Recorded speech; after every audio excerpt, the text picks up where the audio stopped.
there needs to be some deeper reflection here to say, why am I struggling in these classes? We are live. Hello, Mapped members, live on the Mapped Facebook group, or in the Mapped Facebook group, with Dr. Scott Wright and Rachel Grubbs. Dr. Scott Wright, how are you today? Hello. I'm doing really well. It's a beautiful day in Austin, Texas. I love your British accent coming out. Hello. Hello. Rachel Grubbs, how are you, my friend? Hello, I'm well. Wonderful. Yay. Rachel, just watch that microphone on your hair there. I'll try. Yes. Amazing week last week with Cyber Monday. We were live to the rest of the world, back private here with everyone else. So hopefully there's a bunch of new people here. We had several hundred new people sign up for Maps last week, taking advantage of our 30-day free trial. So hopefully they're all here today, ready to ask some questions. Yeah.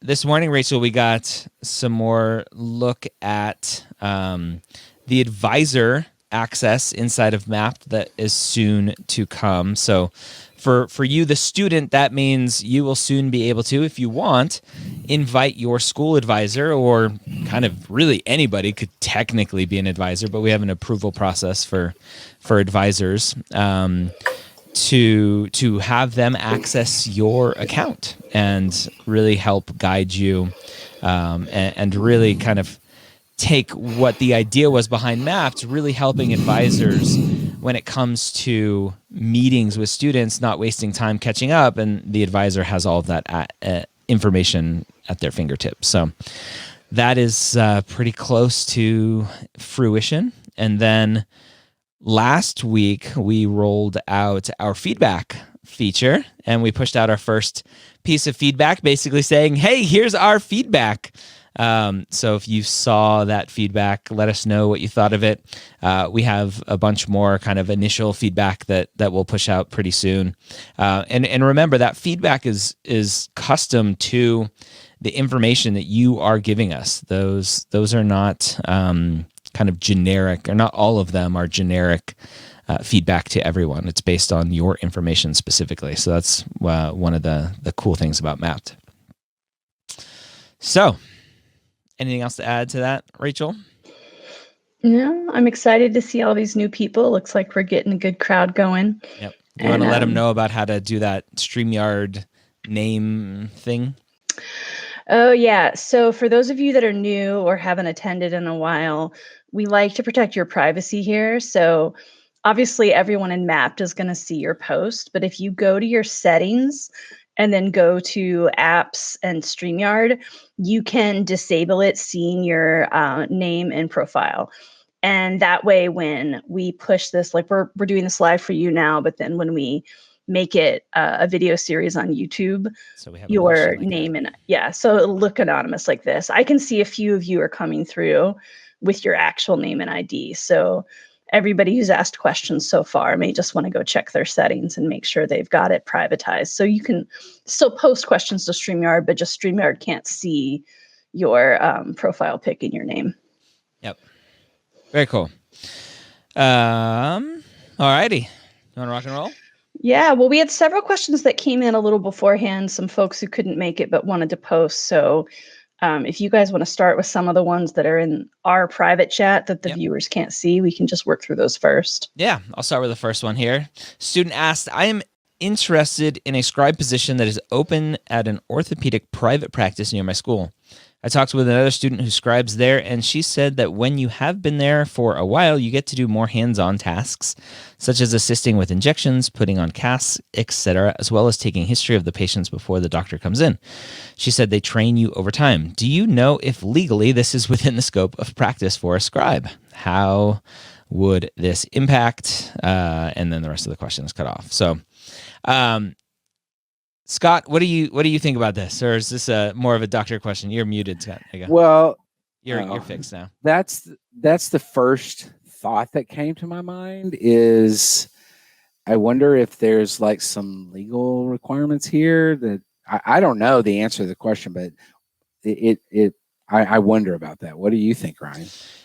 I am Googling real quick. So there's always legal stuff around medical procedures and doing things. There obviously is some concerns around whether or not the physician's malpractice insurance covers someone else doing the injections or helping with injections or whatever. I think as a scribe, I would tend to probably lean on if the physician is letting you, then they're most likely comfortable with whatever their kind of legal ramifications are. I know here in Colorado where I am, you don't have to have any sort of license or certificate or anything to be a medical assistant.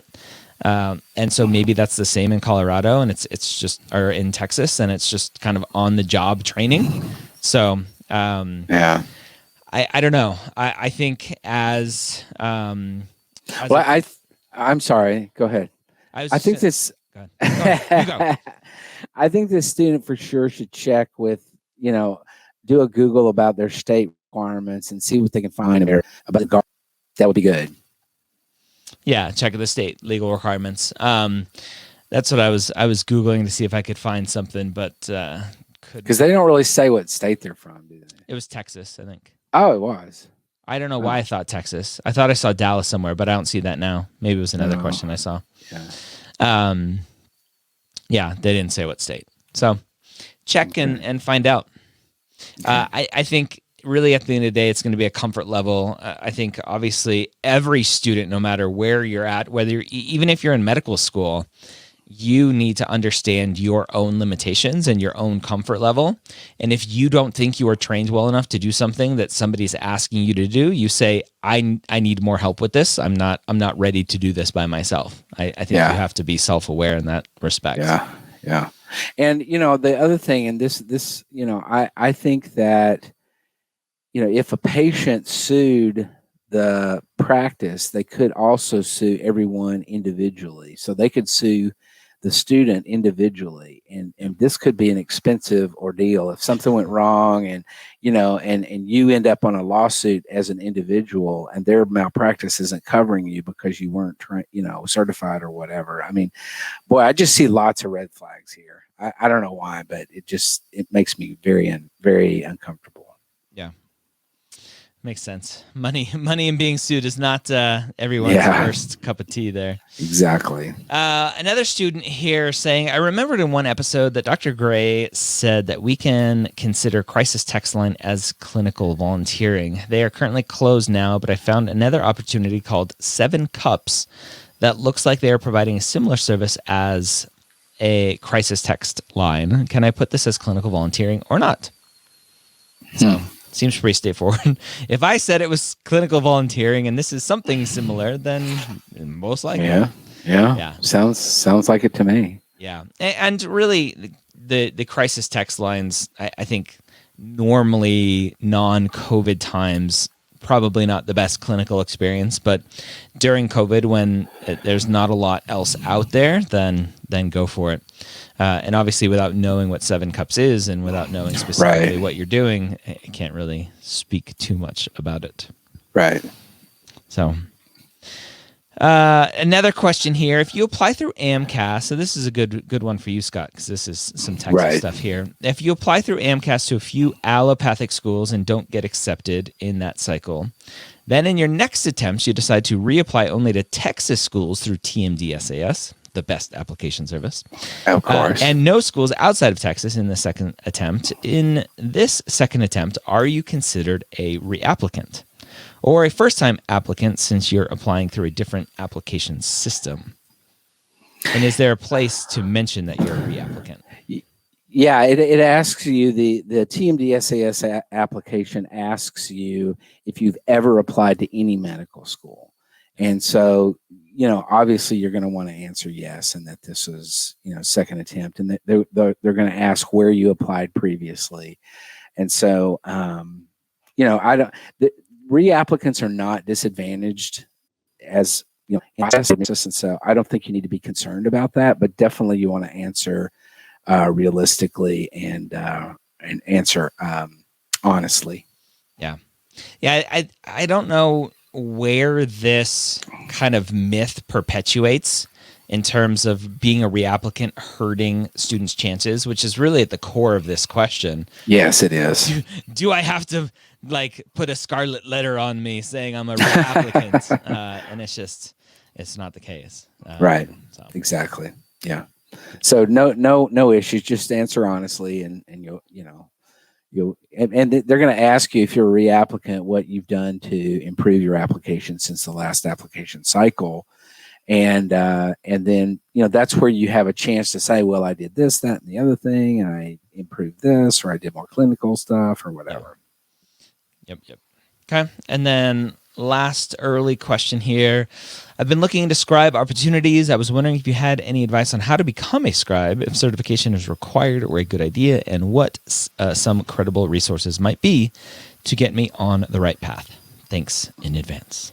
Yeah. It's interesting. I had a physician reach out to me who I think just started a scribe company or a scribe training company, and he was looking to get some promotion through the medical school headquarters channels, but I think obviously there are the major scribe companies out there, with Scribe America being the biggest. And actually, I've been talking to them about potentially getting mapped in the hands of all of their scribes. So that Awesome. might be interesting. But they have their own training program, right? They Yeah. have all their own training materials. They have their own curriculum. They have their own tests. And it's not something typically that you have to have. It's not like you need to go get a phlebotomy certificate before you become a phlebotomist. For scribing, you apply for a scribe job and then they train you. Yep. Yeah, and that's it's pretty significant amount of training, and I think that's because what you'll find with a lot of the scribe companies is that they require a certain level of commitment. If you're doing it part-time, they're going to want 2 years of commitment. If you're doing it full-time, they're going to want at least a year, because they're putting a lot into you in terms of training. And so, it makes a lot of sense. Yeah, it does. All right. Let's get some questions here. Another question here from a student whose name isn't blocked out, so I won't put it on there. In the application portal, it allows for awards as an activity category. I was wondering if it's important to include any awards on the application. I received the Departmental Citation Award, which is given to one graduating student in the department or major. Is this something I can include there?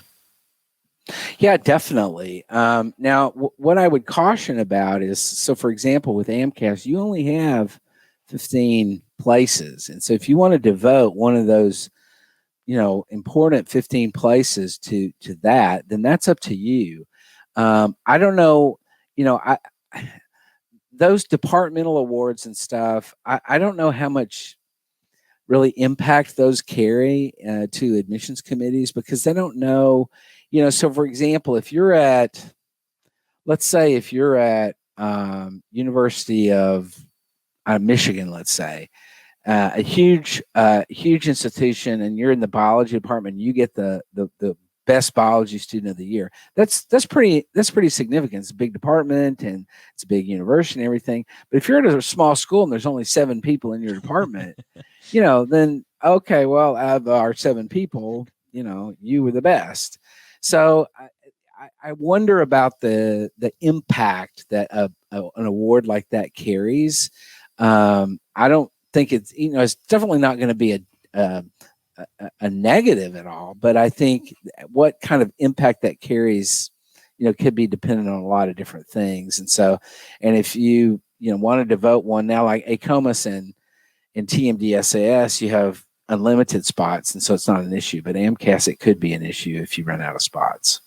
Yeah, it's one of those, especially for AMCAS, right? If you're going to use it for a spot, is it just this one thing? And if it is, what can you say about it? I think it's a wasted use of a spot if all you're going to say is, I received this award. Yeah. But if you can talk about potentially what went into receiving that award, how are the awards being given out, then maybe it shows a lot about who you are because you received that award, not just that you received that award.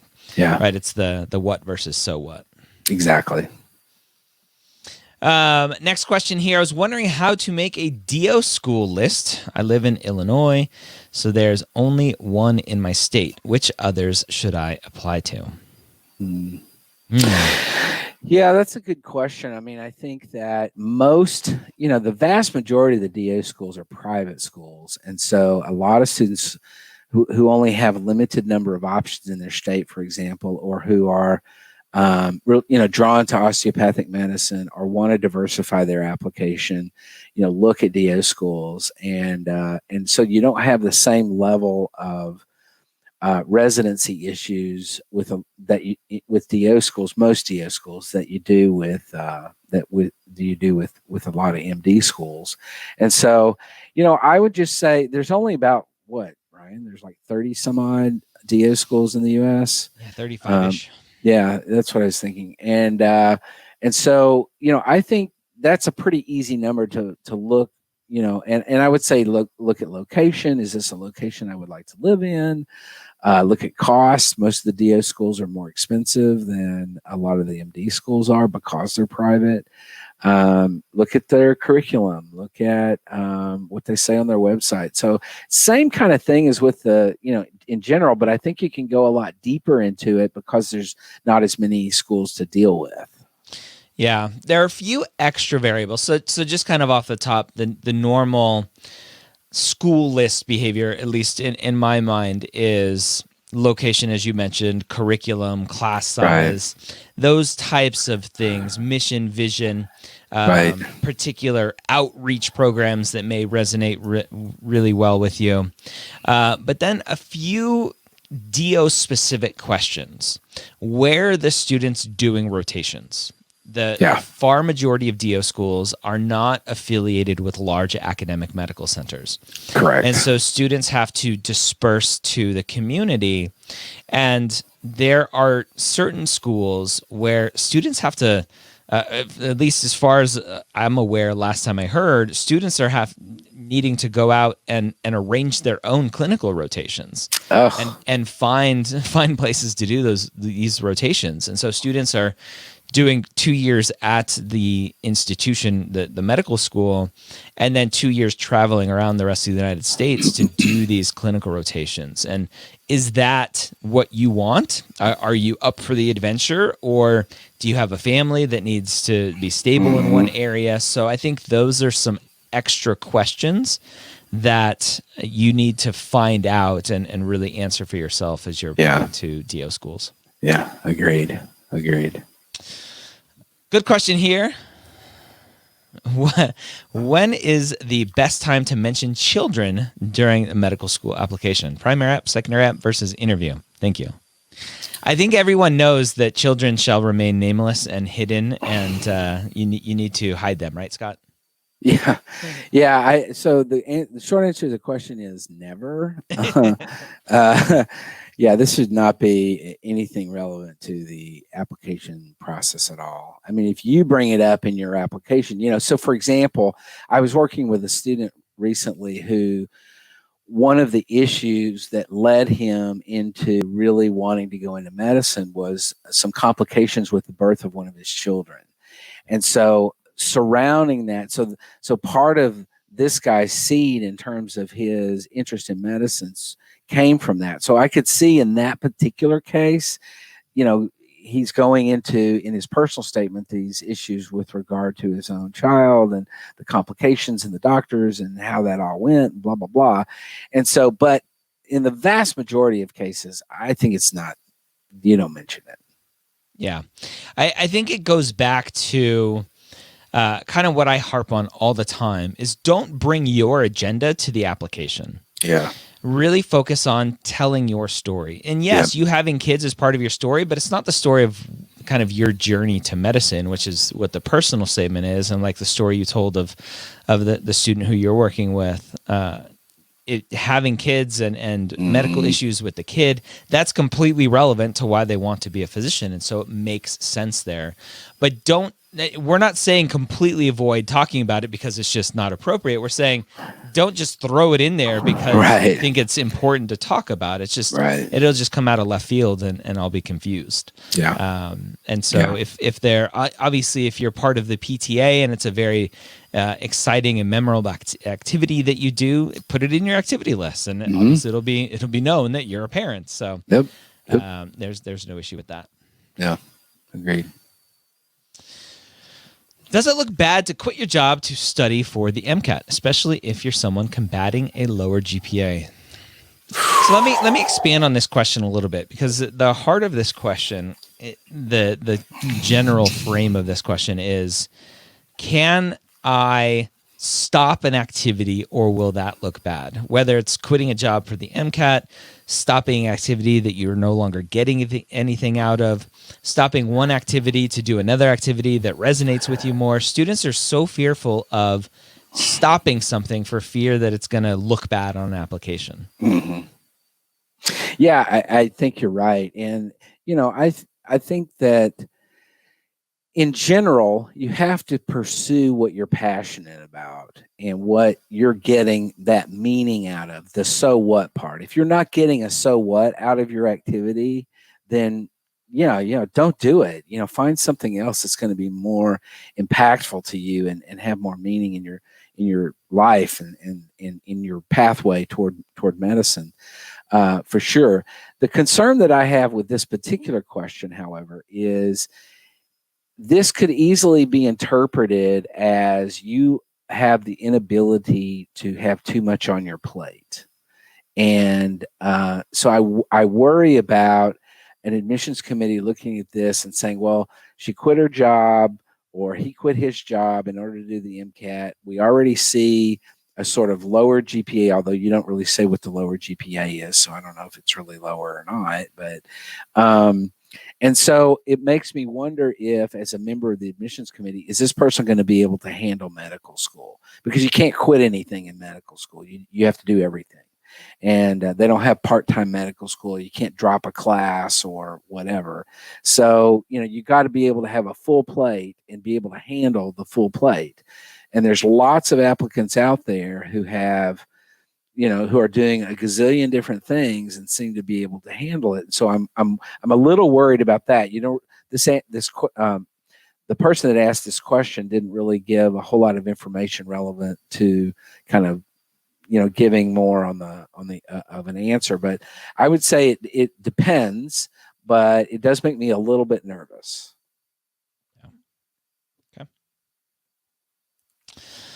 Can you comment on how schools and app services verify activities? Some of my community service is self-driven as well as other activities that occurred many years ago, so I'm not sure I have contact info anymore. So, Scott, I know when you were the director of admissions at UT Southwestern, you would personally drive to every contact on a student's application and just verify with them, right? Or fly. Yeah. Oh, I forgot UT Southwestern, big bucks. Yeah. They would fly. Yeah, you big everywhere. bucks. Okay. Yeah, we had a private jet. No, I have never. I mean, I think in very weird circumstances, there might be a situation where a activity sponsor or something might be contacted, but that would be way unusual. We're really just depending on you to be accurate. I think AMCAS asks for contact information on the person that you were involved with or whatever. TMDSS doesn't do that. I can't remember about ACOMAS, but anyway, I think that the chances of somebody calling up like I said, in a weird, bizarre set of circumstances, if something came up, then at least they might try to see. But I wouldn't worry about that. And some of, the questioner here says some of my activities were self-driven. And I do think that self-driven activities are probably not as, I don't know what the right word is. I would say they wouldn't have as much impact because in a self-driven activity, you can sort of do whatever you want to, whenever you want to, and there's no level of commitment that you have to do, and reliability and dependability in terms of showing up when you're told to show up. And, it's a little bit different because of that. So I think activities where you have to actually commit to doing it and you've got sort of a structure around it, have a little bit more meaning. But that's not to say that it's not going to be a negative, but it just may not be quite as good as something that was more structured, externally more structured. Yeah. I think just schools don't have the bandwidth to check all this stuff. So the question comes down to what's to stop a student from fabricating these experiences and hours. Yeah. There's really nothing to stop you doing that. But I would say that if you're going to fabricate one thing in your application, the chances are pretty good that you may fabricate other things, and eventually this is going to come back to bite you. I mean, the application services, the thing about it is that both at the application services upon verification, as well as the admissions committee members, and specifically the staff of the admissions office, they deal with these things every day. And so you'd be surprised how if something looks a little weird, then they're going to, it might be a little tiny red flag, but they're gonna really look it up, because they deal with these things just so often, and so it's a slippery slope to try to quonk around with something like that. Yeah, I'm in the middle of watching the TV show Suits, which is off air now, but we're binge watching it, and it's all about a lawyer who lied about going to Harvard Law. So I'm all about catching those frauds. Yep, absolutely. The most common fraud that we would see and that we get recognized is letters of recommendation, where they fabricate their own letter of recommendation, and you'd be surprised the things that they will go through to do to fabricate those things. But it's often that we figure it out, and wow. And in that case, it's pretty much a black ball on you. Yeah. And just, I think talking to you and talking to Enrique, who's also at Team DSAS, right? When that kind of stuff happens, you go and notify the other application services, correct? Oh yeah, we notify all of our member institutions, member medical schools, and then we notify AMCAS and ACOMAS of the thing, and it holds a lot of water. So you could get a real bad reputation nationally for something that significant. Yeah, it's just not. It's just not worth it. It's just not worth it. Yeah, definitely. Okay. How should I deal with this situation? I took physics at another school in between my freshman and sophomore year, and I got a C+ in physics 1 and 2, and A in the lab for physics 1 and 2. Obviously not the best, but was okay with the grade because it was a harder class. My advisor told me in the spring of sophomore year, when planning classes, that I should try to take them again junior fall in 2018, along with taking organic chem for the first time. I didn't do well and got an F in both organic chemistry and my assumption in either physics or physics. Yeah, it cuts off, but the rest of the comment says both organic and physics. So the end of the comment is just wondering what to do now. Yeah, well, obviously, you're going to have to take the classes again, right? Because those recent grades are Fs, so you're going to have to take them again. Usually it's the recent grade, not necessarily the best grade, correct? Yeah. The medical schools are going to calculate everything, and so the take and the retake are going to correct. But in terms of like a passing grade for the prereq, they'll take the latest grade there. Yeah. My concern here is a bigger, more a deeper concern. Is why is this student having already had physics 1 and 2, making it C+ isn't a great grade, but it is passing, and then a year later they're failing both classes, one of which they've already had the material. So I have a bigger, deeper problem, and there's a lot of. This is not uncommon to take physics and o-chem together. at a lot of institutions. And so I have real concerns about, to me, what this student needs to be doing is not thinking about taking and retaking and all that stuff. There needs to be some deeper reflection here to say, why am I struggling in these classes? Because if you're struggling in o-chem and physics, taking those at the same time, having already had physics, this is a big red flag. Yeah.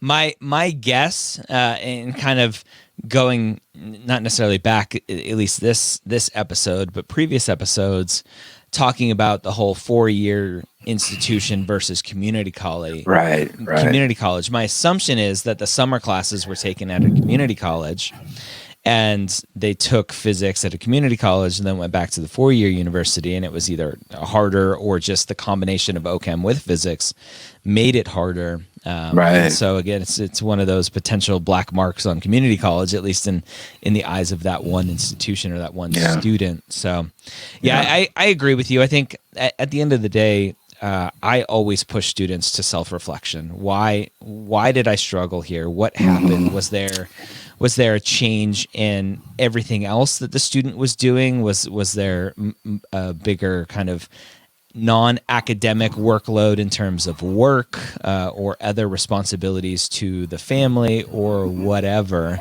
Yeah. The student said it's a state school for both, so 4-year institutions for both. So I don't know. So I think it's a lot of self-reflection, and then obviously going very slowly in terms of moving forward, knowing that these missteps are already there, and kind of committing yourself to not make any more. Yeah. And I think for this student, I think also seeking out assistance at your institution for study skills. Maybe there needs to be a shift in study skills. Maybe there are time management issues here. There could be learning disabilities here. So I think you need to seek assistance from your institution to find out really what's going on with this. You don't need to depend on yourself. I mean, this is an important, crucial time in the history of your journey, life journey, and potentially journey into medicine. And I think if you can't get this issue worked out, then it doesn't bode well in my view, because medical school is going to be 10 times more or 100 times more than those two classes together. And so seek out institutional aid.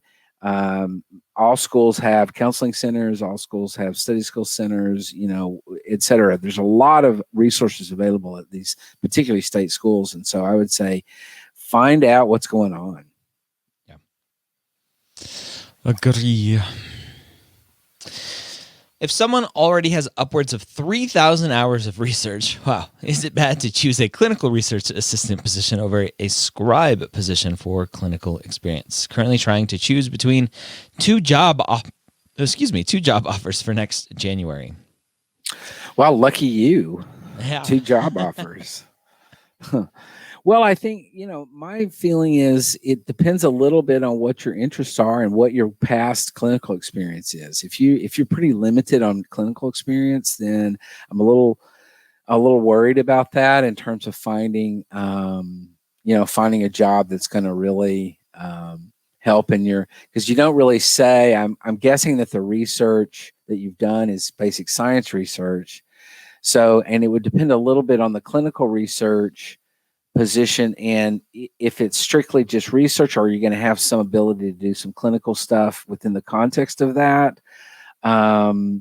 So I don't think there's enough information here to really make a clear decision on what you should do. So I think it depends a little bit on kind of what past clinical experiences you have and what that really looks like, et cetera. Yeah. So let's assume that the new research position has a good amount of clinical. So maybe it's like a clinical research coordinator type position where there's a lot of interaction with the patient. I typically lean toward do whichever one you think is going to float your boat more. Absolutely. I agree with that. Assuming assuming some things, but I completely agree with that. I think you ought to think through as best you can what you want to do. What does your gut tell you, and do that. But I do say you need to look at your background and say where are the strengths of my application so far, where are the weaknesses, and let that also help guide you in terms of what you're going to be doing in those. That the scribe position is going to be almost exclusively clinical. And so what's involved in that clinical research assistant position, and what your past experience has been. But ultimately, I think you got to choose what floats your boat. Yep. Do I need to do non-medical volunteering if I have a lot of clinical hours? Well, that depends a little bit. I think, some medical schools, for example, there's a medical school here in Austin, and they're very community oriented. One of their big mission points is community involvement and connection with the community and blah, blah, blah. And so what they look at, they may look at a lack of community involvement or volunteering and stuff like that as, this doesn't really fit with our mission. Now, so it depends a little bit on kind of how much medical volunteering you have, because you say you have a lot of clinical hours. I'm assuming they're volunteer clinical hours. If I don't know if some of them are paid or what. So I think it depends a little bit on kind of your interest in what's going on with you and kind of what your past involvement has been, as well as what schools you're really interested in looking at and what their sort of mission is with regard to community involvement and stuff. And because I'm pretty sure that the med school here in Austin, Dell Medical School, they're gonna, they would look at community involvement as a pretty important thing.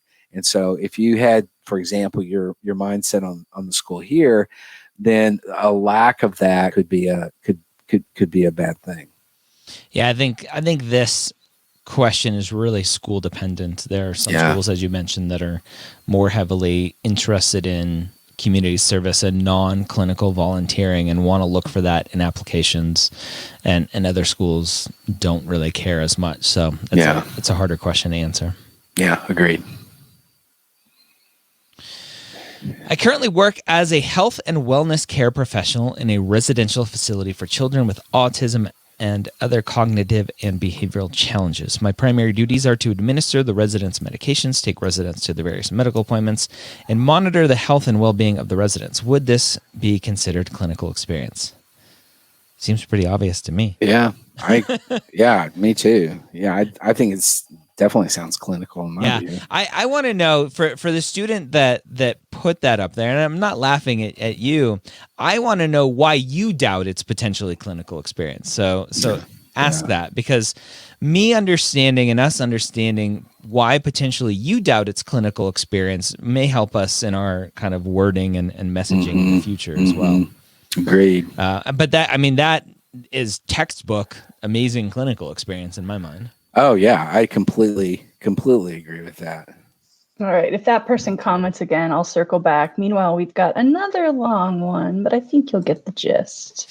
Back when I lived in Sweden, I was a simultaneous interpreter between 2016 and 2018, Swedish to English and vice versa, for charity events, and accrued about 300 volunteer hours. This was a really important time in my life, and I definitely have a, quote, so what for this activity. See, they're already using our language. All right. Woohoo! However, it was a long time ago, considering I won't be applying to medical school until the summer of 2022, even though I do have plenty of more recent volunteering and clinical experience that I'm involved in currently. Can I put this on my application? Yeah, exactly. They want to know if they can include it. Yeah. Oh, I think so for sure. Yeah. Yeah. I mean, this is, involvement with people, and, sounds like a pretty strong commitment that they had with the events and stuff. And so I would say absolutely. Yeah. Put it on your application. The key thing for me was they have a so what for the activity, right? It was meaningful for them. Yes. Then, and I think if I die tomorrow, which hopefully I won't, all right, if I can get across to all of you listening, right, what is meaningful to you is what you should focus on, not, well, it was a long time ago and maybe medical schools don't want to see this and it wasn't clinical and this. Like, was it meaningful to you? Then let's talk about it. Yeah. Yeah, absolutely. I agree. All right. We'll move on then. We've got another one about grades. Similar to the previous question about physics and orgo, after getting a C in Gen Chem 2 lecture and B+ in Gen Chem 2 lab at my first four-year university, where it was a 3-credit lecture and a 1-credit lab, I was a new transfer student at another four-year university that had a 2-credit lecture and a 2-credit lab for Gen Chem 2, and I had to retake it. I got a C+ in lecture and a C- in lab after going through many personal issues on top of adjusting to a new school. I did well in Orgo 1 and 2, as well as something. Yeah. Another student who struggled 2 in a row. Yeah. Yeah. I think chemistry is interesting to me. Some people really connect with Gen Chem and don't connect with o-chem and vice versa, so it's really interesting. I think it's a lot because they're very different. General chemistry and organic chemistry are super different from each other. And so I think that sometimes it really is, it depends on how you think and how your mind works and stuff like that in terms of what you're going to connect with in terms of the material. If you did well in o-chem, that's a good sign. But in terms of the application to medical school, they're going to look at the better grade, but there might be questions, from a admissions committee standpoint is why is this student, number one, they're going to sort of wonder why you took it twice. And, it's pretty clear to me on the administrative side of things why you would have taken it twice, because your new institution forced you to. But so I would say if that's the only blip on your record, then I wouldn't really worry about it too much. I don't think you should retake it or anything. But so the commenter did also say that they're currently in a post-bac, so they're working on some redemption. Good. Okay. Yeah. It was the part that got cut off. Yeah. Okay. Yeah, I mean, I think post-bac program sounds, I definitely, it kind of sounds like if they're in a post-bac program, then there may be other issues beyond just this Gen Chem thing. So post-bac program seems to be probably a good idea for the student. Yeah. Well, we seem to have come to the end of our questions. We had a steady stream there for a good 45 minutes. Yeah. Yeah, that was a good steady stream. Yeah. For all of you watching right now, listening right now, in Mapped last week we announced and pushed out the first bit of feedback where we can take the very specific details that you are putting into Maps, your courses, your hours, etc., MCAT scores. Let us know in these comments or in the Mapped group in general the types of feedback maybe that you're waiting for, the type of feedback that you're hoping for. We have a list that we're crafting right now and we'll push out pretty soon, mostly centered around kind of timing with the new application cycle coming up. And what else, Rachel? What are some of the other specifics there? Yeah, so a lot of stuff specific to timing of the new cycle, some stuff around registering for the MCAT, and then some stuff around getting your data in and some of your basic things accomplished. And although we do talk a lot about trying not to think about it as a checklist, we do want to celebrate some of those milestones along the way. So, once you hit 50 hours in clinical, for example, you'll get a little yay from us. We can actually. I'll have someone develop a badge, and we can put that badge in the feedback too. Mm-hmm. Yeah, and like Brian said, we've got a long list of things that we think we want to give feedback on, but we're interested to know like what topics are what things in your application have you guys nervous? And, what we often see in these Ask the Deans are really specific scenarios, right? Here's my exact history. And that's fine. I understand that's the way you're thinking about it. But the more you can think in terms of, the way it applies to others. So I want to know if 1 C+ is okay, but 4 C+ is bad. Like that kind of question, that helps us translate it to how it's not just going to impact you, but the way we can make a query and make feedback for anyone else in a similar situation. Yeah. Mm-hmm. Cool. Exactly. By the way, we had somebody ask a question earlier about texting therapy or texting listeners and stuff. And they mentioned this company called 7 Cups. Do you remember that question? Yeah. Ryan? Anyway, yeah, I looked it up and it seems to be a reputable thing and something that, something that might be very applicable to students who are looking for something during COVID. It says that they have over 180 professional therapists and over 300,000 trained listeners to help over 25 million people. So yeah, just a heads up. All right.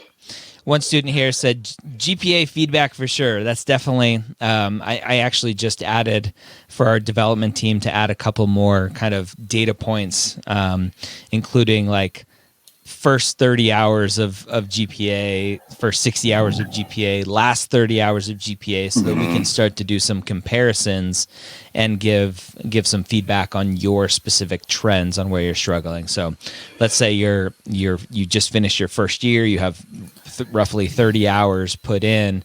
We can then kind of trigger some feedback to say, great job, after 30 hours, you're on the right track, keep it up. Or if you're not on that path, potentially give you some feedback on where to seek out some additional resources on where you're struggling. So that's definitely the type of feedback that we're looking for. Definitely. Yeah. And I guess what I would remind everyone, and not as a vote against GPA feedback, but to kind of underscore it, is there is that GPA detailed page. And there's also the GPA projection. So, we're always talking about looking at GPA trends. Make sure you're not just looking at the graph, but you're clicking through to the detail. You're looking at the way, not just the way your QM evolves over time, but the way each year looks, and, kind of dig into those numbers too, and then see if that bubbles up more specific questions than just the big picture snapshot. Yeah, I'll share my screen here real quick and what you're talking about in terms of that GPA detail, and it's a little hard to find, and we're hopefully going to make it a little bit better in the future. But we have this more detail button here, which will bring you to some different graphs where we can start to see some trends laid out number-wise and see some graphs on where things are going. These are good trends. We like to see up and up and up and up, and see some details here. And then on this page, there's also projected GPA calculator here to say, hey, I have 60 more credits, and if I get a 3.8, where am I going to be? Looks like maybe there's still a little bug here with this one. Well, these are all pretty close, so maybe that's not. Yeah, cool. So that's what Rachel was talking about with that detail. Awesomeness. All right. Well, I'm glad that we got a nice showing of folks to attend live. I know a lot of people signed into the group so they could catch the replay later too. Mm-hmm. Yeah. Well, and I think we ought to send out best wishes to everybody. I think a lot of people are in the midst of final exams, and so positive vibes for all you guys out there who are struggling through finishing up the semester. We're thinking about you, and hopefully you'll do well and be able to enjoy your holidays. And don't forget to eat your water. That's right. You don't eat water unless it's an ice cube. No, I mean like fruits and vegetables. Oh, there you go. Like it's better to stay hydrated through fruits and vegetables than chugging a bottle of water right before an exam. So I'm just reminding you to eat your water. Never mind. I was thinking. I'm not a doctor. I'm just being practical. You like crunch on ice or something? I don't know. I don't- Carrots, celery, bell Carrots. I peppers. love carrots. Yeah. I had carrots and hummus for lunch, and I had a clementine earlier nice. today. Is that Oh, That's a yummy. great water? example of eating your water and getting your protein. I'm proud There of you you, go. Ryan. All right. Try it. Woohoo. That's Try it. awesome. That's awesome. All right, guys. Thanks All everyone for coming. right. See you Take next week. care. Good night. Bye.